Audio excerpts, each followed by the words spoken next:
Le journaliste marocain Ali Mrabet entame aujourd'hui sa 3e semaine de grève de la faim.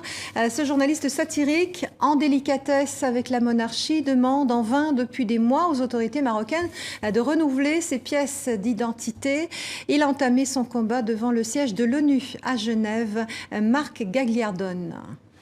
Dans une chaleur étouffante, Ali El Mrabet a cessé de s'alimenter depuis 15 jours. Tous les matins, il s'assied ici, à l'ombre, à 2 pas des Nations Unies. Il est à Genève pour défendre ses droits de citoyen marocain. Voilà, tous les renseignements se trouvent là, c'est un passeport biométrique. Voilà. Mais depuis le 20 avril, j'ai essayé par tous les moyens de renouveler mes papiers d'identité. Impossible, impossible. L'affaire est politique. Ali El Mrabet est journaliste satirique et depuis longtemps, il gêne la monarchie.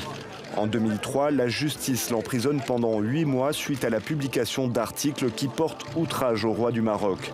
En 2005, il est condamné à une interdiction d'exercer le métier de journaliste pendant 10 ans, une peine qui s'est achevée le 11 avril dernier. Donc j'ai attendu patiemment 10 ans, et quand je décide de retourner à la presse de mon pays, c'est-à-dire voilà, je veux dire, alors, ils n'ont pas trouvé mieux que de me refuser de renouveler mes papiers d'identité. Mesdames et messieurs, le Maroc a obtenu un siège au Conseil des droits de l'homme en 2013, puis accueilli la 2e édition du Forum mondial des droits de l'homme en 2014.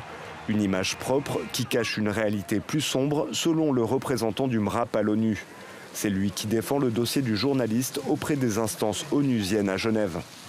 Il y a côté face vers l'extérieur, un État engagé pour la protection, la promotion des droits humains, et côté pile, à l'intérieur du pays, où les problèmes et les violations des droits humains se poursuivent. Ali El Mrabet n'en est pas à sa première grève de la faim.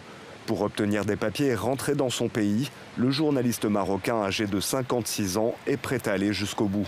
C'est une mort lente, je ne sais pas si douce, mais lente, et qui peut être très lente.